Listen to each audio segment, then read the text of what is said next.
Hello there and welcome to the news review on Unilag TV. President Bola Ahmed Tinubu signed the student loan bill into law establishing a Nigerian education loan fund from which interest-free loans will be given to indigent Nigerian youth, fulfilling his campaign promise to liberalize the funding of education. This law takes immediate effect and modalities are being worked out to begin disbursement in September, as the president has directed that the first recipient must be available for the 2023 and 2024 academic session. Now, this ordinarily should be cheerful news, but concerns are being raised. Concerns have been raised by some who says this policy has been done like 4 decades ago. Now, this action is viewed to be a preliminary step towards implementing tuition fees in federal public universities and others. Now, Tinubu has made this clear that the notion of tuition fees for higher education is no longer feasible.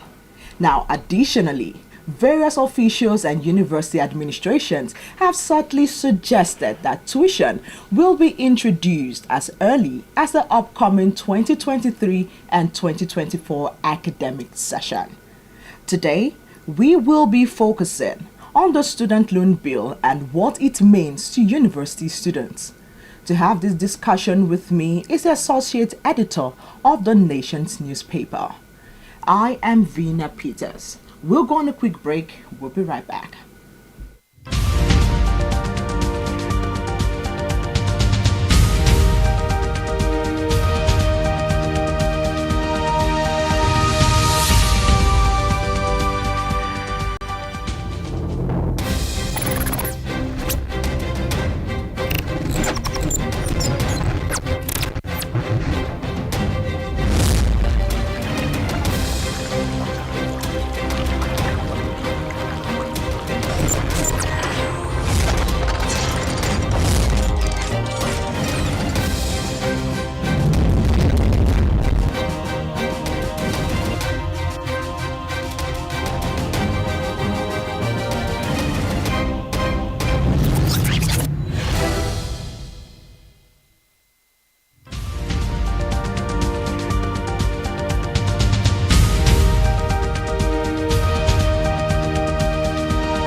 Welcome back. If you just joined in, it's a news review on Unilag today, and remember to follow us across all social media platforms at Unilag on TV. Today we'll be discussing the student loan bill and what it means to university students. With me in the studio is Mr. Adekunle Yusuf, the associate editor of the Nation newspaper. Welcome to the program, Mr. Adekunle. I'm glad to be here. Good afternoon. Okay, before I, give in my questions, I would like to know your honest opinion about the student loan bill. Whether I support it or... Whichever way. I support it, but I have a lot of reservations. Okay. And you can please lay them out. Okay. I'm not happy with the state of the Nigerian university system, tertiary education system. It is almost collapsed. If it's collapsing, some people will say it has collapsed already, but I believe it's not yet totally collapsed, but it's about to collapse completely. And something radical needs to be done to arrest the dangerous, drift. And every effort that is brought to the table, we may need to welcome such an idea, but scrutinize it critically to be able to be sure whether we are moving from frying pan to fire. You get my point? But this one is one of such initiatives. I support it, but I have a lot of reservations, which I will discuss as we go on. Okay, now let's talk about the process of actually taking this loan. So what is the process like? That's one of my reservations. When you look at the process, you see, we love to copy the United States, our political system, our everything. Then, if we love America and their style, then we should actually go the full hog and copy their style, not do it our own way. You said people that we assessed that loan should not be from the rich, backgrounds. And by your definition of rich backgrounds, they must never, that potential beneficiary shouldn't have anything above 500,000 naira in a year. Invariably, they must not have anything up to 30,000 in a year. Okay. Or the two parents of the potential beneficiary, the two, not one, shouldn't have up to 500,000 naira. Remember, 30,000 is the minimum wage in Nigeria. True. So when you say the combined parent of a potential beneficiary shouldn't have up to the minimum wage in a year, that to me is very, discriminatory. We don't need that. Some people may come from rich homes, but their parents believe that they should fend for themselves. If they think so, they do that in the US. Children of big men and women are not trained by their father. You train yourself. Exactly. The moment you are out of the college, that is secondary school, the whole thing belongs to you. So that's why you see them, assessing loans up and down. Here, your parents, I think that's a fallout of our culture. Your parents are responsible for your upbringing, including education, up to university. Some people up to PhD. But here, you are now saying anyone who wants anything above 500,000 naira cannot access the loan. How much is 500,000 in a highly devalued, economy and currency that we use? Okay, since you're already on the requirement, let me read out some of the requirements so that our viewers can actually listen. So, the first requirement says that an applicant or his parents must provide tax clearance. That's the first requirement. Then the second says the applicant or his parents must be earning a total income less than 500k a year. Now, if we do the maths, that is 500k means that the husband and the wife's earning will be less than 41,000 naira. Now that is like 20,000 naira each. And for us to have a tax clearance, please correct me if I am wrong, you must be earning the minimum wage, which is 30,000 naira. So if a parent is actually having a salary of 20,000 naira, that means there is no tax clearance, and automatically such person doesn't qualify for that loan. Yes. And now in his manifesto, which is President Bola Ahmed Tinubu, he says that this loan is making this loan accessible regardless of the background of the child. Now, having said that and having put down this requirement, I already think that there is already a discrimination. Please, Mr. Dekone, please respond to that. Yes, that's why I said it is discriminatory. And when you said tax clearance, and the people that we assess these loans are people below the tax, payment, policy, then what do you do? So these are some of the ambiguities in that law. You get my point? But I believe that can be taken care of through amendments and all that. Okay. You understand my point? Yes. Then, by restricting people who can access the loans, you have disenfranchised a whole lot of potential beneficiaries. The people who really need this money. How much? Why would you say 500,000, naira a year? That is not necessary. I'm sure if some of these things are taken care of, you will have many people. There will be higher, and I mean, increase in enrollment in our public tertiary institutions. But that's just one good news. There are other things that are within the same law that will make that good news, a nullity. Yes, you said when you assess this loan after your NYSC, 2 years, 2 years after NYSC, you must start paying back. Now, as regards that, is there already a placement? When I say placement, I mean job placement for such students, so that they will be able to pay back the loan. In a country of around 40, 40% unemployment rate, if such a thing exists, you wouldn't have that humongous, number of people in the job market. You wouldn't have that. So what we need to do, the government need to go the whole hog.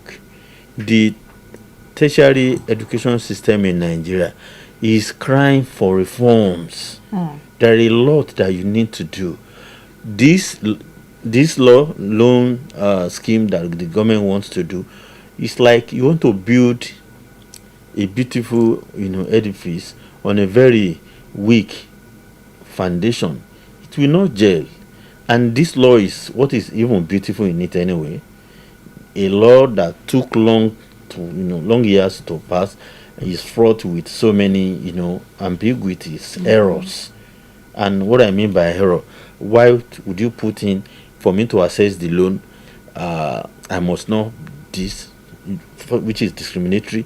Then too, this category of people the government has in mind, if you read that law very well, are not the people that will have access to lawyers, not the people that will have access to top civil servants or top judicial officers or all those things that they require. And now you said if you default after, that is, you didn't pay, that's their own way of defining default. What happens? You go to jail, or option of payment, fine of 500,000 if you default, or somebody assists you in defaulting. You see, these are things that worry me a lot, because look at other countries. For example, I love to cite the example of the US and the UK. Those are two countries we are closest to in terms of ideas that we espouse in our public policy. In the US, nobody is discriminated. Or can you say Barack Obama falls in the category of people who will not make but he used the loan to go to the university. Even as a sitting president, he was still paying back then. I think by now he must have completed the payment. In the UK, they give you 25 years. Nigeria is giving its youth 2 years after NYC. You must start paying back 10% of your earnings.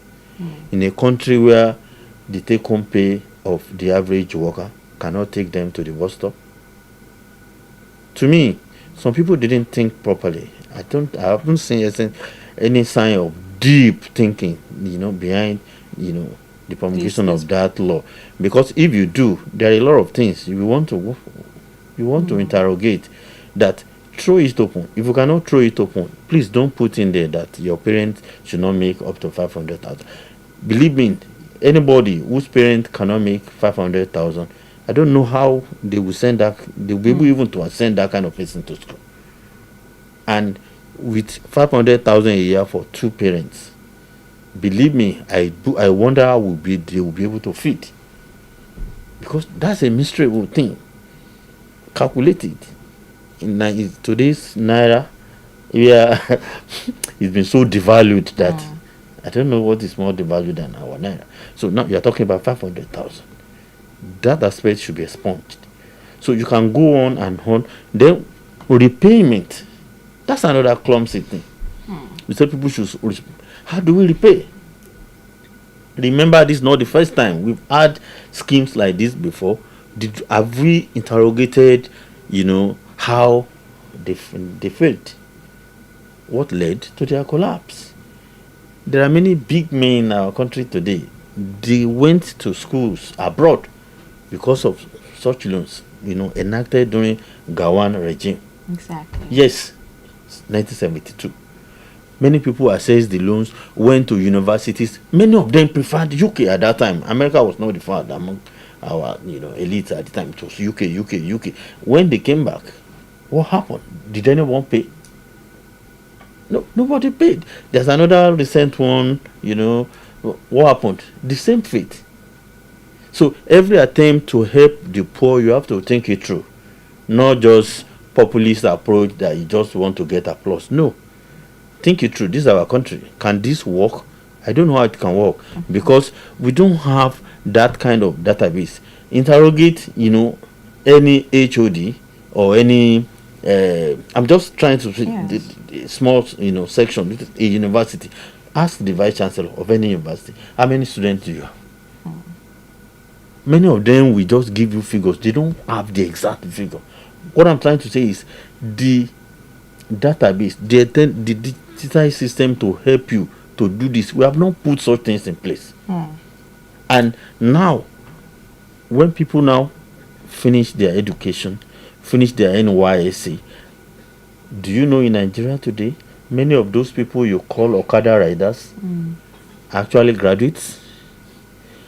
Many of those people who do Keke Marwa, who do these small buses, that many of them are graduates. Some don't even work. I have seen many people, roadside rice sellers, small graduates. That is to say, people who have not really made use of their certificate in the real sense of that word. So how do they pay back? So would you now go and clamp them into prison that, you used our money and you didn't pay us? The committees you are setting up, who takes care of that? Is there no and do you not throwing it open to political interferences, which is rife in our system?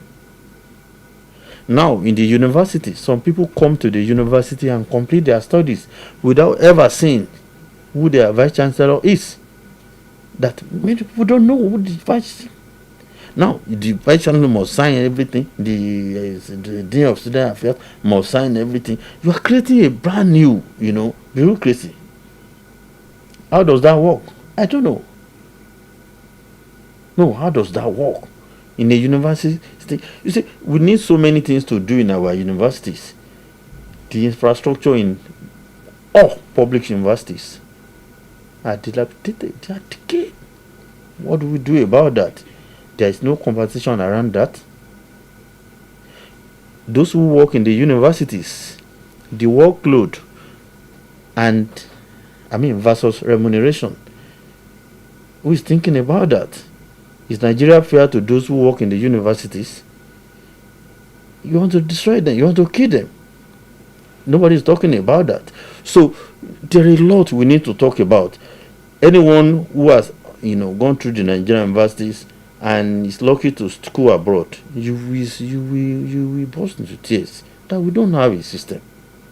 I was lucky to have studied in the US, and when I look around, I shake my head that this is not a university, and they could not have been the dream the forefathers had when they were creating all this. All the big structures in most universities were built many years ago. The new ones you are having, what are they? What's the quality? So we need to see, look at the student population now, compare them to 30, 40 years ago. Is Nigeria as a country thinking in the right direction? So if you have a student loan, it's good, but build it on something. Let there be some other things you should have. Then why the rush? You said this thing should start in September. Why the rush? No, why the rush? No, why the rush? Have you engaged in the stakeholders? We need to. Because the government will not be the final implementers of that program. True. They may set the machinery, put the machinery in motion and all that. But the university stakeholders, the polytechnics, the monotechnics, you must engage them. Let's put ideas on the table, then work in our system, fashion out something that can truly benefit the country and be sustainable. Not just a one-off thing that I want to. No. Something that can change us for good, not jumping from frying pan to fire. Okay, let's talk about availability of funds, because in the act it says that loans will be given when funds are available. I think this is another clause. So please. You see, look at that fund. You said I think 1% from money generated by Federal Inland Revenue Service. Yes, FIRS.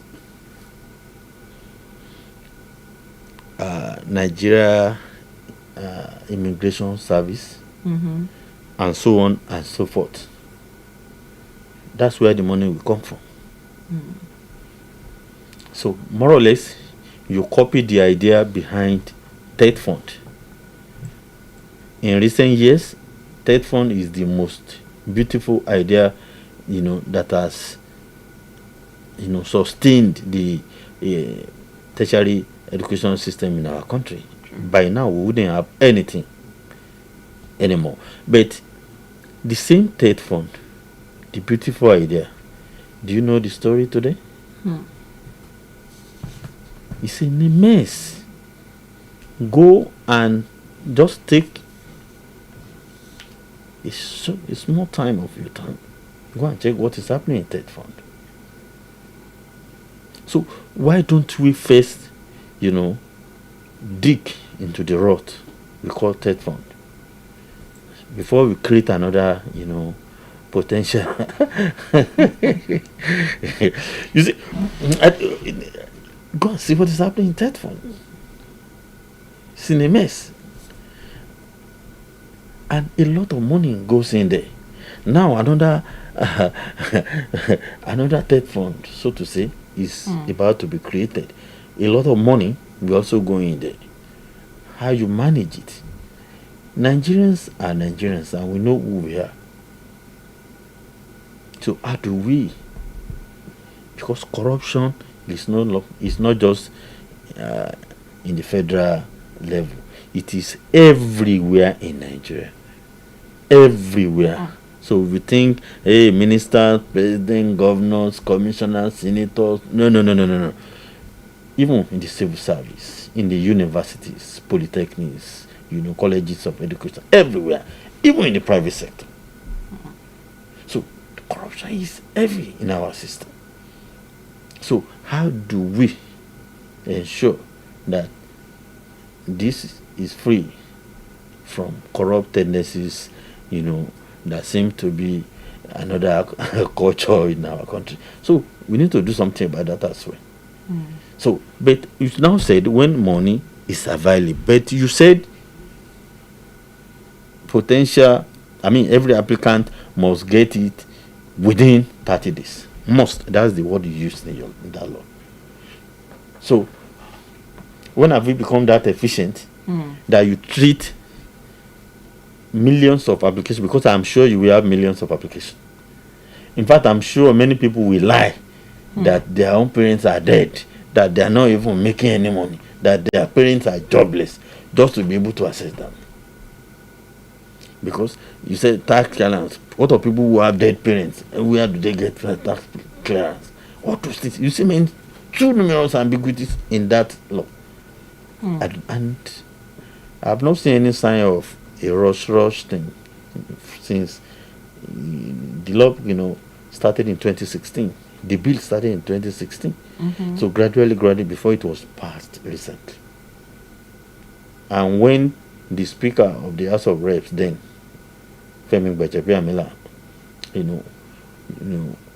when he delivered the convocation lecture here, but I think a year or two ago, he laid open that thing, and people didn't interrogate him. They thought it was some beautiful thing coming. He sponsored that bill. It was his bid.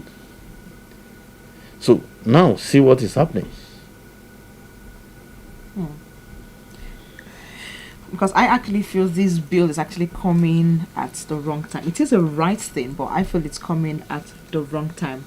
All right, guys, we'll take a quick break, and when we return, it's still the news review on Unilag TV. We'll be right back.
It's still the news review on Unilag TV. Welcome to Unilag TV. And yes, and I still have Mr. Adekunle with me on the program. So, behind the scenes, we were talking about how much a student can actually borrow in terms of this student loan. And Mr. Adekunle, please. I didn't see any cap in that loan that we operate. I didn't see any cap on what beneficiary can take.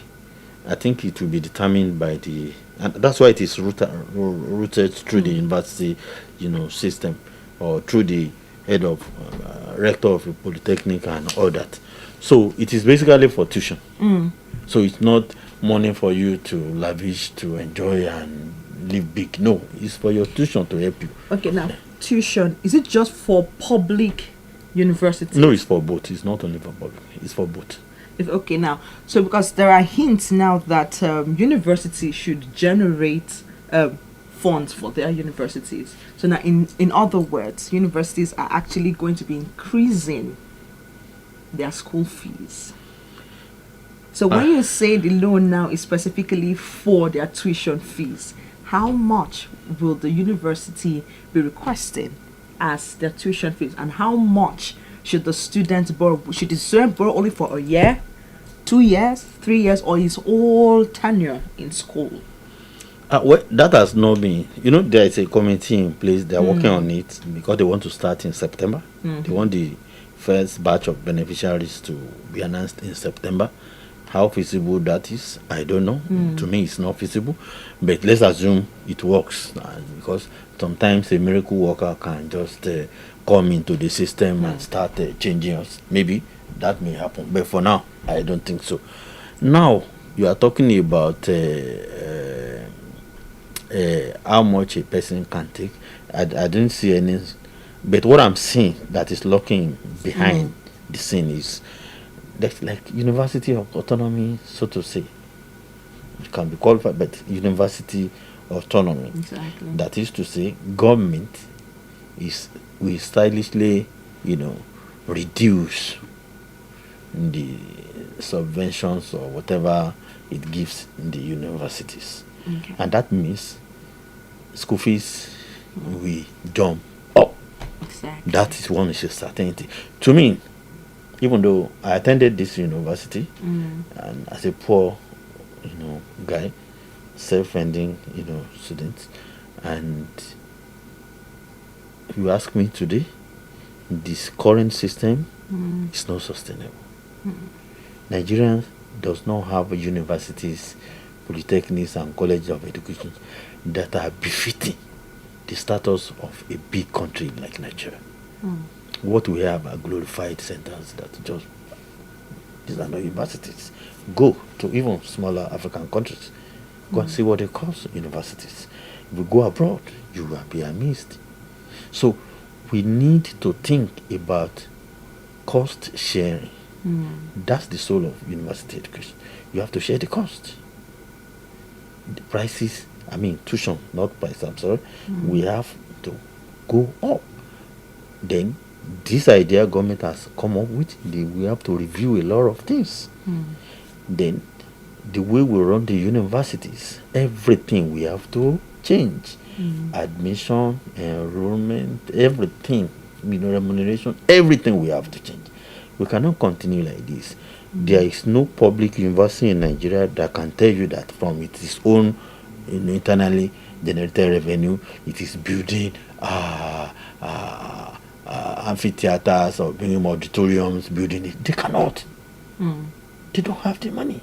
Or if they have it, somebody is embezzling it.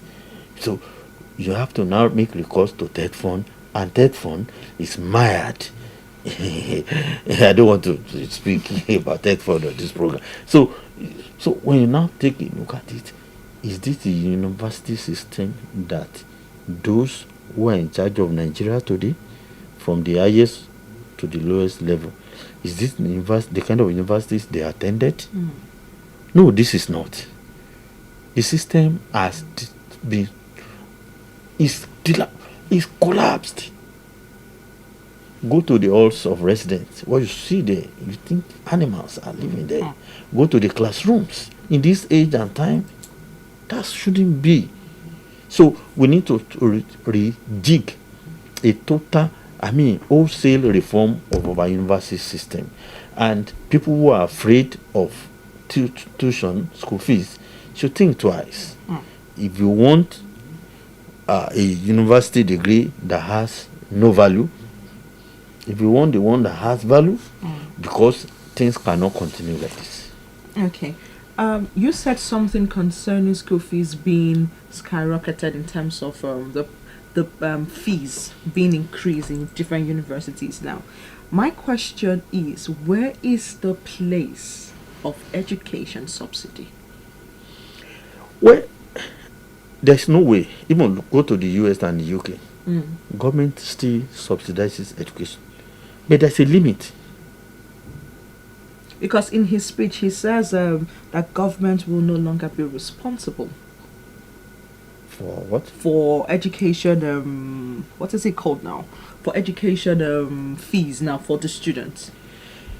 That is at the heart of cost sharing when it comes to higher education. Okay.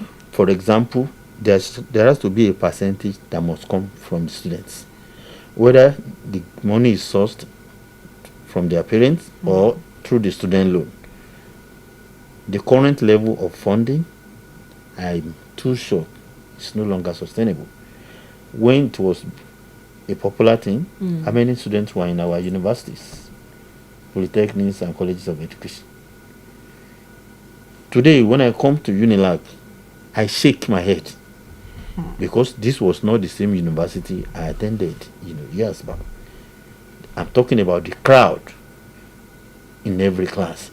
This university, go back and read about the original funding. It wasn't created to be a Dugbe market, university. No, it's small, compact, beautiful universities. That time, even up to early 90s, that all Jaja, you see white people living there, sparkling clean. This same university, Jaja all, you see white, whether they are from South Africa, they are from foreign students. How many foreign students do you have today? No, how many? And if foreign students don't come to Unilag, where would they go? Village universities? I mean, federal universities in the village. You want to be in the city where things happen. So, would you be proud to live? So, you have to think about it. So, it is inevitable. Tuition increment, it is inevitable. But that's not the only thing the government should do. They should do more. The idea about the philosophy underpinning its public education, we need to have a conversation around it. We need to engage all the stakeholders. The way you remunerate people who work in the university, are you fair to them? The workload, are you fair to them? And we should think about that too, not only the tuition fees. Okay, Mr. Dekune, it's been a pleasure having you on the show. I could actually keep on going, but we are behind time. Thank you very much. I'm always glad to be. All right. And that's our show on the program today. It's been a pleasure having you stick around with us. Please join us same time, same station. I am Vina Peters, and I'll see you next time. Bye for now.